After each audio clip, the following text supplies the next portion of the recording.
10명 중 8명이 이 사실을 모르고 삽니다. 우리 몸속에서 조용히 분비되는 호르몬 하나가 여러분의 기분을 하루아침에 바닥으로 끌어내릴 수 있다는 겁니다. 그것도 뇌의 구조 자체를 바꿔버리면서요. 안녕하세요. 전북꿀 인생 정꿀입니다. 오늘 이 이야기는 특히 가족 중에 어머니가 계신 분, 아내가 계신 분, 그리고 본인이 여성인 분이라면 꼭 끝까지 들어주셔야 합니다. 좋아요 한번 눌러주시면 이 정보가 정말 필요한 분들께 더 빨리 닿을 수 있습니다. 나중에 누르려다 깜빡하시니까 지금 딱 한 번만 부탁드릴게요. 자, 그럼 오늘은 딱 핵심만 빠르게 정리하겠습니다. 호르몬이라는 녀석이 우리 감정을 어떻게 흔들어 놓는지, 그리고 우리가 뭘 할 수 있는지 알려드리겠습니다. 올해 53살이 되신 한 분의 이야기를 먼저 들려드릴게요. 서울 은평구에 사시는 이분, 편의상 김씨라고 부르겠습니다. 김씨는 30년 넘게 학교에서 아이들을 가르치셨어요. 성격도 활달하고 동료들 사이에서 분위기 메이커였습니다. 그런데 50대 초반에 폐경이 오면서 모든 게 달라졌습니다. 어느 날 갑자기 수업 중에 눈물이 나더랍니다. 이유를 모르겠는 거예요. 학생들 앞에서 울음을 참다가 결국 교무실로 뛰쳐나왔다고 합니다. 남편한테 전화해서 나 오늘 좀 이상해 라고 했더니 남편 대답이 그냥 피곤한 거 아니야? 였대요. 그게 시작이었습니다. 한 달, 2달 지나면서 우울감은 점점 깊어졌고 주말에도 집 밖으로 나가기 싫어졌습니다. 친구들 모임도 하나둘 빠지기 시작했고 거울을 볼 때마다 내가 왜 이러지? 하는 자책이 밀려왔다고 해요. 이런 분이 주변에 한 명쯤은 꼭 계시죠? 어쩌면 지금 이 영상을 보고 계신 분 중에서도 이거 내 얘기 아니야? 하시는 분이 분명 계실 겁니다. 엄마가 갑자기 짜증이 늘었다. 아내가 요즘 말수가 줄었다. 아니면 본인이 이유 없이 눈물이 난다. 이게 성격 문제가 아닙니다. 의지의 문제는 더더욱 아니에요. 우리 몸속에서 일어나는 생물학적 변화가 감정이라는 톱니바퀴를 완전히 다른 방향으로 돌려버리는 겁니다. 쉽게 말해서 보일러 온도 조절기가 고장난 것과 비슷해요. 본인이 아무리 따뜻하게 있고 싶어도 조절기가 맘대로 온도를 내려버리니까 추울 수밖에 없는 거죠. 그렇다면 도대체 호르몬이 뭘 어떻게 하길래 사람의 기분까지 바꿔놓는 걸까요? 이런 궁금증이 생기실 거예요. 호르몬이라는 게 그렇게 대단한 건가? 대답은 네, 상상 이상으로 대단합니다. 입니다. 올해 초 케임브리지 대학 연구팀이 발표한 연구 결과에 따르면 이걸 보여줍니다. 이 연구팀은 영국의 UK 바이오뱅크에 등록된 무려 12만 5천 명의 데이터를 분석했어요. 12만 5천 명이면 우리나라 중소도시 하나 인구와 맞먹는 규모입니다. 이 어마어마한 데이터에서 나온 결론이 뭐냐면 폐경을 겪은 여성의 불안과 우울증 수치가 폐경 전 여성보다 유의미하게 높았다는 겁니다. 그런데 더 충격적인 건 이겁니다. 폐경 후 여성의 뇌에서 회백질 부피가 줄어든 것이 확인됐어요.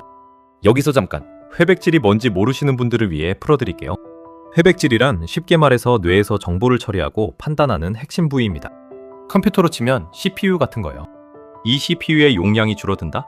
그러면 감정 조절 능력도 떨어지고 기억력도 나빠지고 의사결정도 흐려집니다.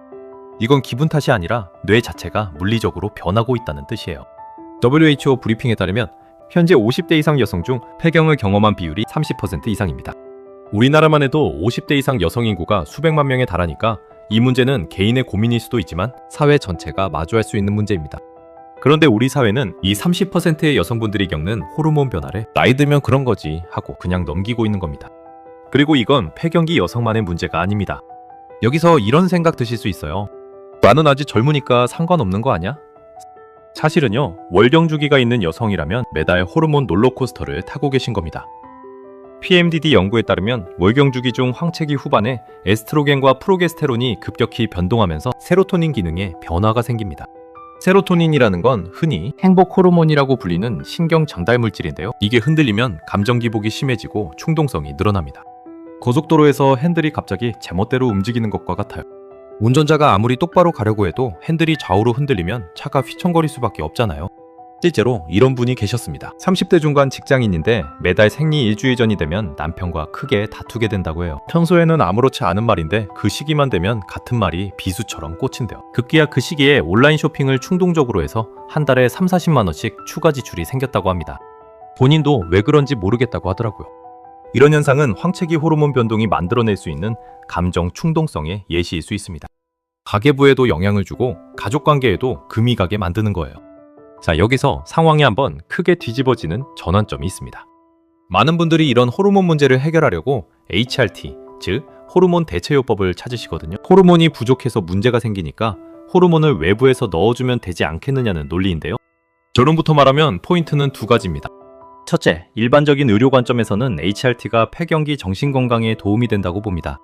둘째, 그런데 케임브리지 대학의 이번 연구에서는 정반대 결과가 나왔어요. HRT 사용자의 정신건강이 비사용자보다 더 나빠질 수 있다는 연구 결과가 있습니다. 아니 글쎄, 이게 말이 됩니까? 약을 먹었는데 더 안 좋아졌다니요? 이걸 주변 분한테 말씀드렸더니요. 그게 진짜야? 그러면 호르몬 치료는 하면 안 되는 거야? 하시더라고요. 여기서 중요한 걸 짚어드려야겠습니다. 소문과 확인된 사실을 구분해야 해요. 소문은 HRT가 만병통치약이다 혹은 반대로 HRT는 무조건 위험하다는 양극단입니다. 확인된 사실은 이겁니다. 호르몬 변화는 감정에 분명히 영향을 미치지만 그게 유일한 원인은 아니라는 거예요. 코메디닷컴의 전문의 인터뷰에 따르면 호르몬은 복합 요인 중 하나일 뿐이고 수면 패턴, 스트레스 수준, 사회적 지지, 운동 습관 등이 함께 작용한다고 합니다. 그러니까 호르몬이 방아쇠를 당기는 건 맞지만 총알은 생활 습관과 환경이 장전한다고 이해하시면 됩니다. 혹시 이런 걱정되시지 않으세요? 그러면 나는 어쩌라는 거야. 호르몬 치료도 못 믿겠고. 그렇다고 이 우울함을 그냥 참아야 하나? 절대 그냥 참으시면 안 됩니다. 전문의 상담을 통해 본인의 상황에 맞는 치료 방법을 찾는 게 핵심이에요. 어떤 분은 HRT가 맞을 수 있고 어떤 분은 SSRI라는 항우울제 계열 약물이 더 효과적일 수 있습니다. SSRI란 쉽게 말해서 아까 말씀드린 세로토닌이라는 행복, 호르몬이 뇌에서 너무 빨리 사라지지 않도록 붙잡아두는 약입니다. 수도꼭지에서 물이 새는데 새는 부분을 테이프로 감아서 물이 덜 빠지게 하는 것과 비슷한 원리예요. 다만 이런 약물 치료와 정신건강 상담을 받으려면 보통 2주에서 4주간의 의료비 지출이 발생합니다. 초진 비용, 약값, 상담료를 합치면 한 달에 10만 원에서 20만 원 정도가 나갈 수 있어요. 그런데 여기서 한 가지 더 놀라운 이야기를 드려야겠습니다. 호르몬이 직접 변하지 않더라도 우리가 매일 먹는 음식이 호르몬 분비에 영향을 줘서 감정을 흔들 수 있다는 거예요. 헬스조선이 올해 2월 27일에 보도한 내용에 따르면 나트륨을 과다 섭취하면 스트레스 호르몬이 과다 분비되면서 우울증 위험이 무려 26% 증가한다고 합니다. 26%요? 우리나라 사람들이 얼마나 짜게 먹는지 생각해보세요. 찌개, 라면, 김치, 젓갈. 혈압이 오르듯 나트륨이 몸에 쌓이면 스트레스, 호르몬인 코르티솔이 펑펑 분비되면서 뇌가 계속 긴장 상태에 놓이게 되는 겁니다. 장마 전에 우산을 챙기듯 우울감이 오기 전에 식단부터 점검해 보시는 게 좋습니다. 실제로 주변에서 이런 분들 정말 많죠. 저희 어머니도 50대 중반에 갑자기 입맛이 바뀌면서 유독 짠 음식을 찾으시더라고요. 나중에 알고 보니 폐경 이후 미각 변화가 올 수 있다는 거예요. 짠 음식을 더 찾게 되고 짠 음식이 스트레스 호르몬을 높이고 스트레스 호르몬이 우울감을 키우고 이게 악순환의 고리가 되는 겁니다. 지금 현재 상황을 정리해드리면요. 이 문제는 더 이상 참으면 된다로 넘어갈 수 있는 수준이 아닙니다. 케임브리지 대학의 대규모 연구가 나왔고 WHO에서도 폐경 여성의 정신건강 문제를 공식적으로 사회적 이슈로 다루기 시작했습니다. 우리나라에서도 최근 정신건강 관련 건강보험 적용 범위가 조금씩 넓어지고 있고 폐경기 여성을 위한 전문 클리닉이 대형 병원을 중심으로 생겨나고 있습니다. 실제로 서울의 한 대학병원에서는 폐경기 우울증 전문 의뢰를 신설했는데 예약이 3주 이상 밀려있다고 해요. 그만큼 수요가 폭발하고 있다는 방증이죠. 앞으로 이 문제가 어떻게 될지 변수 3가지를 짚어드리겠습니다.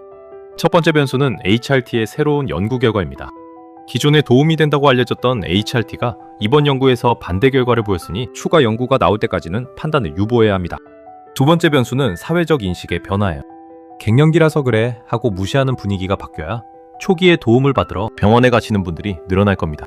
세 번째 변수는 식생활 개선인데요. 나트륨 섭취와 우울증의 관계가 더 알려지면 식단 관리만으로도 상당한 예방 효과를 볼 수 있을 겁니다. 이게 우리 실생활에 미치는 영향을 가계 단위로 환산해 볼게요. 폐경기 여성이 정신건강 문제를 방치하면 사회적 고립이 심화되고 자존감이 떨어지면서 경제활동 참여도 줄어듭니다. 50대 이상 여성의 경제활동 중단은 가계소득 감소로 직결돼요.